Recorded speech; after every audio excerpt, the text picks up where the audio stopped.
শুভ সন্ধিয়া সকলোলৈকে মোৰ এটি সৰু মিনি ব্লগলৈ আপোনালোকক স্বাগতম জনাইছোঁ। ঘৰৰ পৰা গুৱাহাটীলৈকে ঢাপলি মেলিছোঁ জাহাজেৰে উমানন্দ ঘাটৰ পাৰেৰে আগবাঢ়িছোঁ। চাওকচোন সন্ধিয়াৰ দৃশ্যটি কিমান মনোৰম, লাইটবিলাক জ্বলি উঠিছে। এয়া উমানন্দ কাষেৰে পাৰ হৈছে জাহাজখন আৰু ৰুমলৈ আহিয়ে সাজি কাচি ওলালোঁ ছেক্টৰ 1ত হৈ থকা ফ্লাৱাৰ্ছলৈকে। আহকচোন মোৰ লগতে আপোনালোককো লৈ যাওঁ ফুলৰ মাজলৈকে। কেতিয়াও নেদেখা ফুলবিলাকেৰে কিমান ধুনীয়াকৈ সজাই তুলিছে, দৃশ্যটি অতি মনোৰম। ব'লক মোৰ লগতে আপোনালোককো লৈ যাওঁ ফুলৰ মাজলৈ, আপোনালোকেও কিছু সময় দৃশ্যটো উপভোগ কৰক।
এইফালে বাবু আৰু মাইনাক স্কুটাৰত উঠি খুব আনন্দ পাইছে।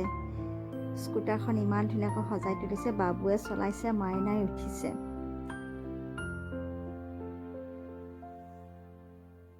চাওকচোন ইমান ধুনীয়াকৈ সৰু বস্তুৰে সজাই তুলিছে। এইফালে জোলনাখন ইমান ধুনীয়াকৈ ফুলেৰে সজাই তুলিছে। মই ভাবিলোঁ এপাক বহি দিওঁ, ইহঁত দুয়োটাই মোক ঠেলিছে।